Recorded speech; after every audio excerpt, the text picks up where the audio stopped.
Amigos, continuamos con ustedes en esta tarde y en casa. No hice esa especie de provocación de a ver dónde están y si nos están viendo. No me animé hoy porque pensé que capaz que, bueno, que ustedes nos habían abandonado, que no nos estaban viendo, que nos habían dejado de lado. En fin, no sé. No me animo a investigar en el Facebook si están allí, del otro lado de la pantalla. Me estoy por quebrar. No se quiebre, Sotelo. No se quiebre, no se quiebre. Y si esta semana de turismo elige quedarse, sí, como ya lo eligió, porque su familia ya partió, aproveche a renovar y a disfrutar de la comodidad en su hogar junto a los precios más bajos de Sodimac Home Center. Cuando venga su gente, encuentra toda la casa renovada. Todo. Porque usted todo hoy, mañana y pasado rebocado, se va a Sodimac Home Center. Mira el tape que le da ideas. Semana de turismo en casa. Una semana para renovarte con grandes ahorros y disfrutar con comodidad. En Sodimac Home Center vas a encontrar todo en un mismo lugar. Cabina de ducha con hidromasaje, antes $509. Ahora $449. Alfombra americana de 50 por 212 centímetros, antes $720. Ahora $549. Vení ya a cualquiera de nuestros 3 locales o entrá a sodimac.com.uy. Sodimac Home Center. Soñá, lo hacemos posible. Ideas no le faltan. Y no. Y le dimos las coordenadas, usted verá. Sí, además vas ahí, hay de todo. De todo, sí. Necesita. Además uno va por algo, pero siempre vuelve con más. Sí. Es un gusto para nosotros seguir adelante en nuestro programa con una invitada en vivo.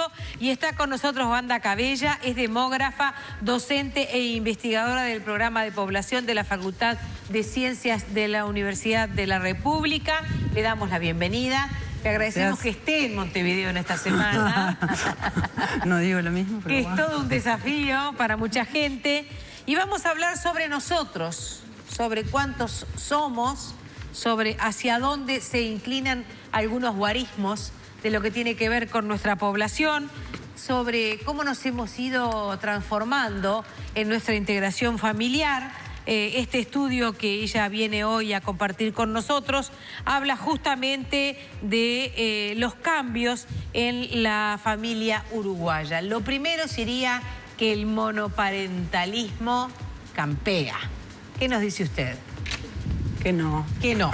Bien. Que no. El técnico no. se le tiene la justa, así que... Que campea el biparentalismo. O sea, la mayoría de los niños, tomando hasta los 18 años, ¿no? La definición de UNICEF de 0 a 18, cerca de un 65% de ese grupo de edad vive con ambos padres. Bien.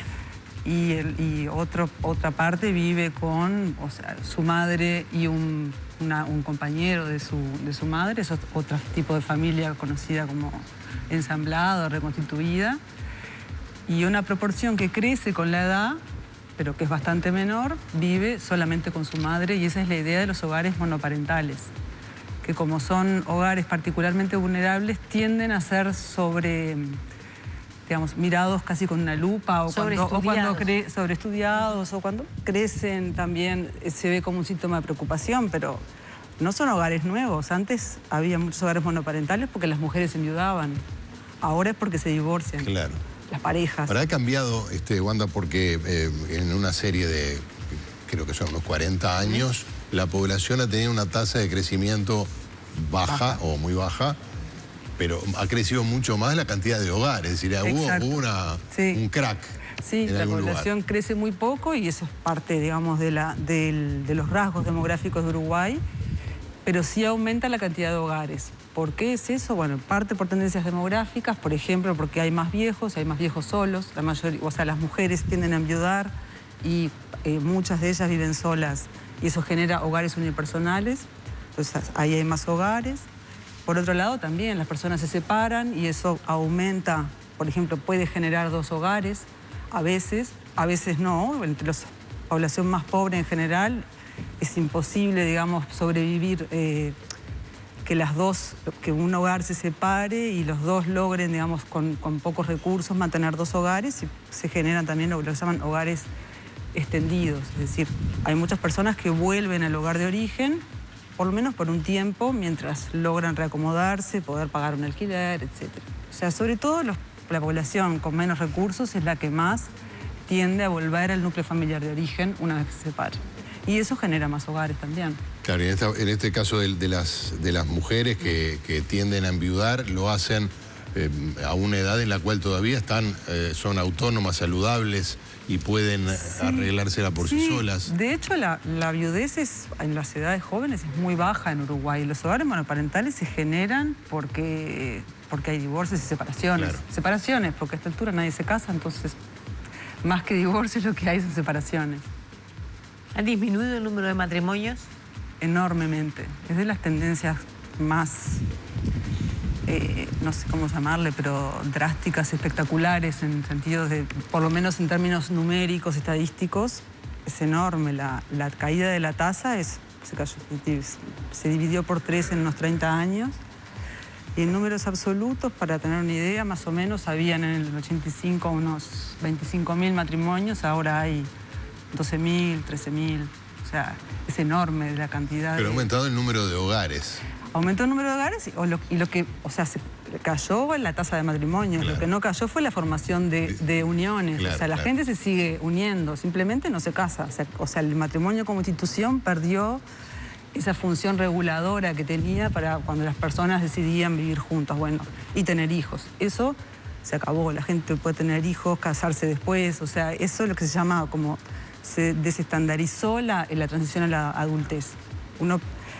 Es mucho más diverso y mucho más flexible la forma en que uno sale del hogar paterno o materno, o llamar hogar de origen mejor, y después continúa una vida que puede ser iniciar una vida conyugal, casarse eventualmente, sí o no, tener hijos, sí o no, cada vez tenerlos más tarde. O sea, todo eso son cambios muy grandes. Claro, que tiene además distintos comportamientos según sea el grupo social o sociocultural. Bueno, hay aspectos del cambio familiar que engloban a todos.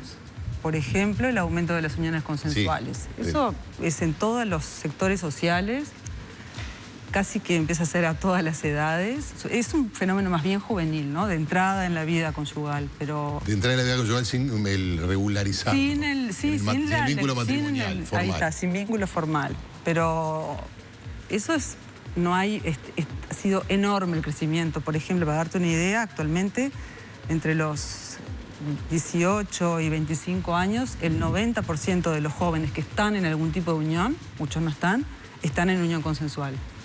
O sea, la forma de entrar, de vivir juntos, no es casarse, claramente, eso ya es un cambio enorme. Por supuesto que hay porciones de la población que lo mantienen, pero es realmente raro. Es raro casarse. Claro, que cortan todos los grupos sociales. Y eso pasa en todos los... Antes era como era más visible, por lo menos entre las capas sociales, entre la población rural, entre los sectores populares, pero mucho menor que ahora. Y ahora... No importa la educación, no importa el lugar de residencia, la gente se une consensualmente y no se casa. ¿Y eso es una característica de Uruguay o se da en otros países similares, con poblaciones similares? No, sí, o sea, en los países desarrollados, esto que no existía, a diferencia de América Latina, que siempre existió lo que se llamaba el concubinato, las uniones libres, en Uruguay poco, pero había. En los países desarrollados esto explotó en los años 60, pero fue más bien parte de un movimiento juvenil, digamos, no de la revuelta de los 60, pero sí de los temas que estaban en el tapete en los momentos en que se cambió un modelo de sociedad. Pero sí hay diferencias que son importantes de destacar, y es que los sectores más educados, por ejemplo, tienden a dilatar mucho todas las transiciones hacia la vida adulta. Maternidad, paternidad. Sí, se queda más tiempo en la casa en su hogar de origen, probablemente estudiando, lo que los economistas llaman acumulando capital humano. Sí. Preparándose para competir mejor en el mercado laboral, ¿no? Cuanto más educación, más retornos va a tener eso en sus ingresos. Y eso lo pueden hacer los sectores que tienen privilegiados. Entonces, ahí se está dando una brecha enorme, que es casi que, yo diría que demográficamente, una de las los síntomas de desigualdad más fuertes de la sociedad uruguaya. Claro, aquellos a los que le va relativamente mejor, les va a ir mejor todavía. Exactamente. Porque su prole está preparándose mejor que los hijos, las hijas. Y va a preparar y va a tener más recursos también para criar a sus hijos. Entonces, por ejemplo, la edad de la maternidad de los sectores de baja educación está... Un indicador se llama la mediana, es decir, algo parecido a la media, el promedio, es 20 años, y eso no ha cambiado entre varias generaciones, entre los sectores con poca educación. Entre las mujeres que tienen más educación, vamos a poner, por ejemplo, que sobrepasan, que llegan al bachillerato, la edad es mucho mayor, 25, 26 años, y entre las universitarias es de 32. Y eso es el resultado entre las mujeres con más educación de un desplazamiento en el tiempo que cada vez las mujeres aplazan, porque estudian, porque trabajan, porque valoran el ocio, o sea, hay una cantidad de elementos, o porque tienen también dificultades para conciliar vida laboral y vida familiar. Ese es otro gran tema. Pero los sectores pobres, ahí, digamos, todavía no hay tantos cambios, más bien es como que no hay... Da la impresión de que no hay estímulos para que modifiquen esos comportamientos, ¿no? No tiene mucho sentido decir, bueno, voy a dilatar el momento de ser madre si sus oportunidades en el mercado laboral las ven como más o menos parecidas o no ven cambios. Vamos a otro tópico, que es un recuadro en el que se pautan los hogares de parejas del mismo sexo. La primera información registrada de manera concreta sería del 2011. El censo. En un censo del 2011, exactamente, que relevó por primera vez esa circunstancia. ¿Puede haber habido en esa primera declaración una subdeclaración? Sí, seguro. O sea, seguro. No suena muy científico, ¿no? Pero, sí, porque sabemos que se subdeclaran casi todos los instrumentos oficiales, porque todavía, lamentablemente, hay estigmas sobre las parejas homosexuales, o ellas mismas se digamos, muestran como ciertos recaudos de mostrarse, de decir que son parejas homosexuales. Y entonces ahí no tenemos del todo claro en realidad. Ese es un número que aparece, que está bien que se empiece a contabilizar, y en el mundo ha pasado que cuanto más se pregunta y más en realidad vemos que también la sociedad acepta la diversidad familiar, que de hecho es la característica de las familias actuales, la diversidad.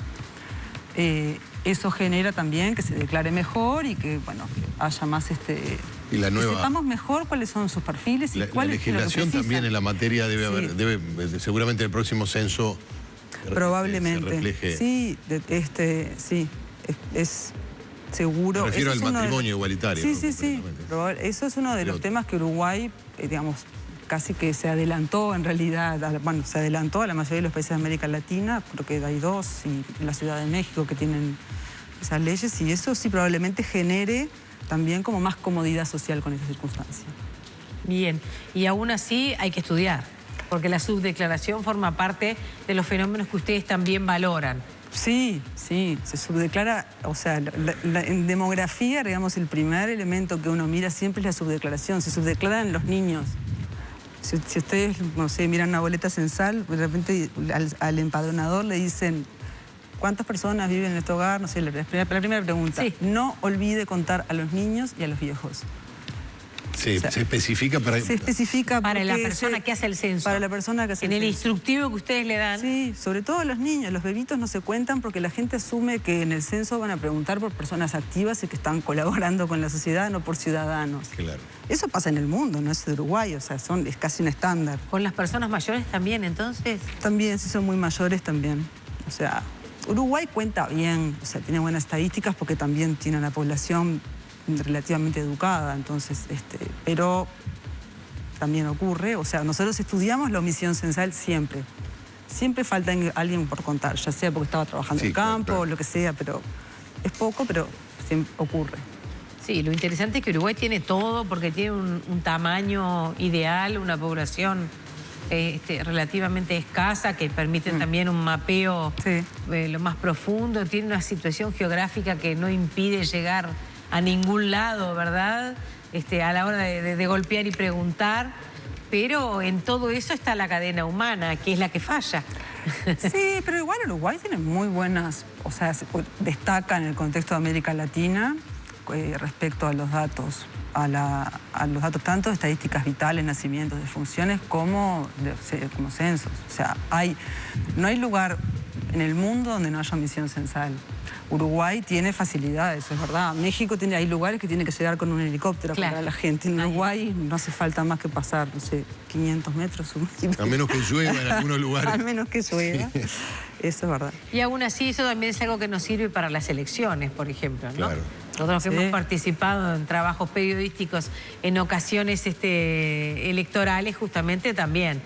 Uno tiene la sensación en pocas horas de que tiene la información del país en un puño, por lo pronto a la hora de manejarlo.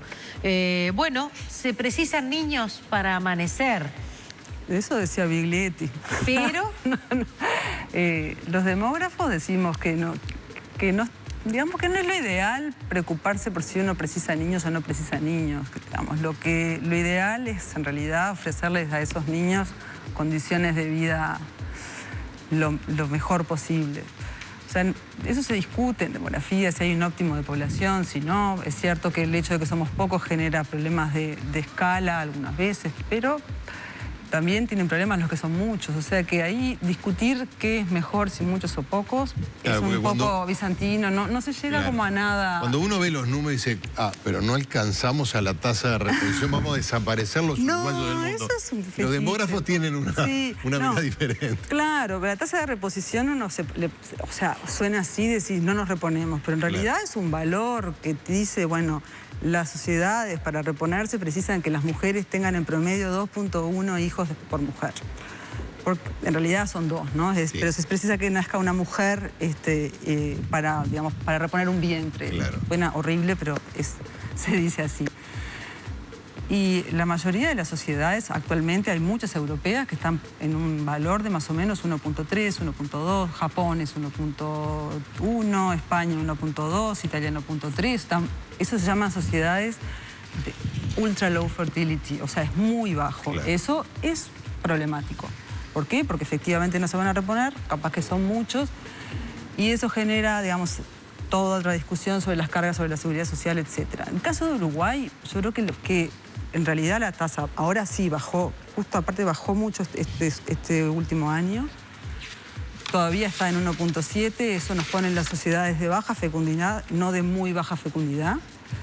Pero Uruguay el problema es que somos pocos, entonces la sensación de extinción, la percepción pública de que vamos a desaparecer es muy... Claro, que los japoneses, por ejemplo, no lo notan. Claro, igual les preocupa que baje, pero por otros motivos. Pero en el caso de Uruguay, eso uno lo ve estudiando, mirando actas del Parlamento, trabajando con la mortalidad infantil, veía que ya a principios de siglo la desesperación por ser pocos era importante. Entonces estaban preocupados porque todos los que nacieran no murieran ninguno, obviamente morían, pero es parte de esa anemia demográfica como se la ve, es parte de nuestra... Funcional. Es funcional y tiene cosas que son buenas también.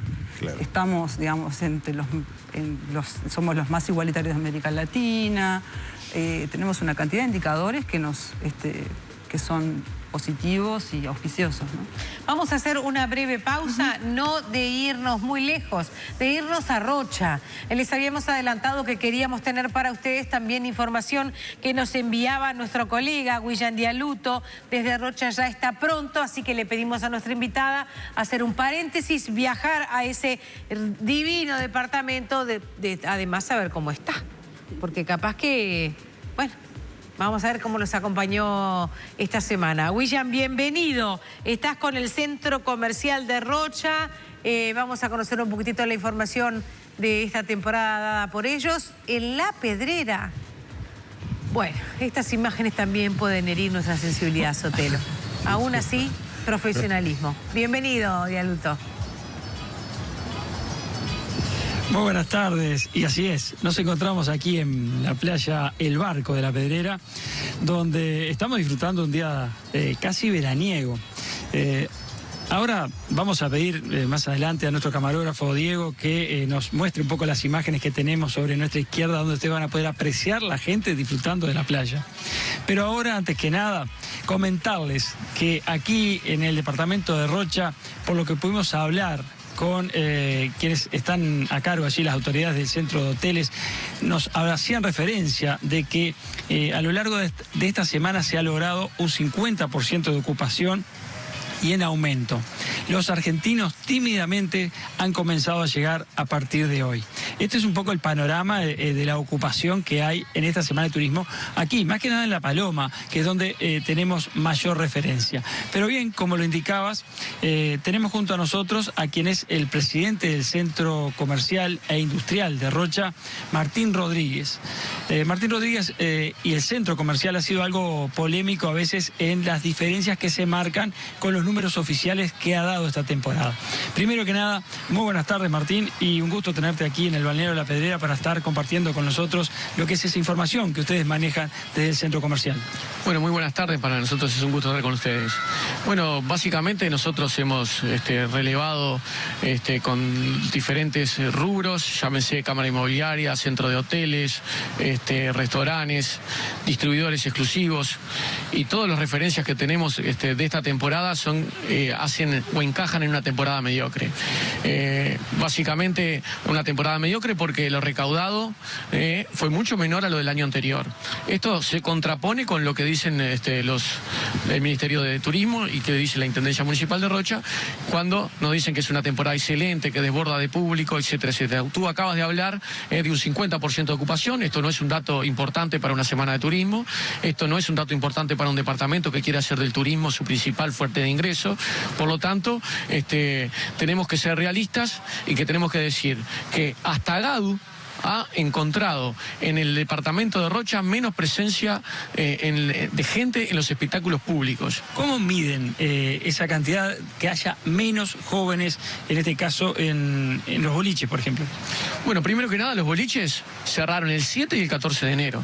O sea que nadie tiene un emprendimiento comercial para cerrar 7 días de temporada o 10 días de temporada, ¿verdad? Pero fuera de eso, Agadu es quien recauda a través de tantas presencias por boliche. Bueno, quien lleva mejor la cuenta de si recaudaron más o recaudaron menos, si hay más presencia, si hay menos presencia. Bueno, Agadu informa al Centro Comercial de Rocha que en esta temporada hubo menos presencia de público en las actividades nocturnas. Bueno, tendremos que empezar a cuestionar los datos oficiales. También hemos recibido datos oficiales, estadísticas, encuestas que ha presentado la Dirección de Turismo de Rocha que carecen de rigor científico, y esto no lo dice el Centro Comercial de Rocha, sino que es comprobado por la licenciada en comunicación Silvia Fuentes y diferentes profesionales que han dicho que los datos que presentan no son reales, y todos los datos que han dicho de 100% de ocupación, de 15% más de turistas, que es una temporada excelente, no hay ni un dato que tenga ni el Ministerio de Turismo ni la Intendencia de Rocha fiable que haga referencia de dónde salen. Nosotros sí estamos diciendo que los datos son reales y que surgen de los operadores, de la Cámara Inmobiliaria de Rocha, del Centro de Hoteles de La Paloma, de Agadu, de los restaurantes, de los distribuidores exclusivos que venden productos exclusivos en toda la costa año a año y que recorren el 100% de los puntos comerciales del departamento. Bueno, ellos vendieron menos este año que el año anterior. Por lo tanto, no hay más que decir que tenemos que cambiar de rumbo de la política turística que lleva este departamento. ¿Por qué? Porque hoy las condiciones con las que tuvimos una temporada mediocre son favorables. Hoy tenemos una diferencia de precios con la región que hace que los argentinos sea más barato venir a Uruguay que veranear en Argentina. Bueno, si con esas condiciones tenemos un turismo mediocre, ¿qué va a pasar cuando las condiciones sean las normales? Y esa es la preocupación que tenemos. Entonces nosotros, ¿qué es lo que queremos y qué es lo que queremos decir? Que se reconozca que hay que mejorar en varios aspectos, que hay que promocionar mejor el departamento, que hay que cambiar la infraestructura con la que estamos recibiendo al turista, que se acaben los cortes de luz, que la presión de agua sea la que tiene que haber, que las condiciones con las que recibimos a los turistas en lo que tiene que ver a recreación y ocio sean las necesarias. Y bueno, todo eso hoy nos está faltando y tenemos que ser autocríticos y cambiar cómo viene la política turística del departamento. Ahora, Martín, un dato no menor es que en sí se reconoce que vino más turistas esta temporada que años anteriores, ¿o no? Sí, exactamente. Puede haber venido más gente. Primero, los datos que tenemos no dicen eso, pero igual puede haber venido más gente. Pero ¿qué es lo importante? el trabajo que generan y el desarrollo que dejan en el lugar. Bueno, si nosotros estamos diciendo que todos los resultados comerciales y económicos son menores a los del año anterior, lo que va a dejar para el invierno que se viene, realmente son preocupantes los datos. Bueno, entonces nosotros como presidente de un centro comercial tenemos que decir que así como estamos encarando la actividad turística, hay que hacer un giro, hay que hacer un cambio y que no podemos seguir en estas condiciones. Martín Rodríguez, presidente del Centro Comercial e Industrial de Rocha, agradecemos muchísimo el tiempo que ha dispuesto justamente para compartir con nuestros compañeros allí en Montevideo de la información que desde esa institución están brindando entonces para lo que ha sido ese balance, según el Centro Comercial, de esta pasada temporada. Como ustedes pudieron apreciar allí en imágenes, bueno, lo decíamos al principio, una tarde de verano donde los turistas se están animando a llegar cada vez más aquí a las costas rochenses y lo hacíamos notar. Hemos visto estas últimas horas la llegada de muchos argentinos. Por ahora la presencia era solamente de uruguayos. Pero bueno, esto recién empieza para lo que va a ser tal vez un fin de semana largo, ya que para los argentinos se extiende hasta el próximo lunes.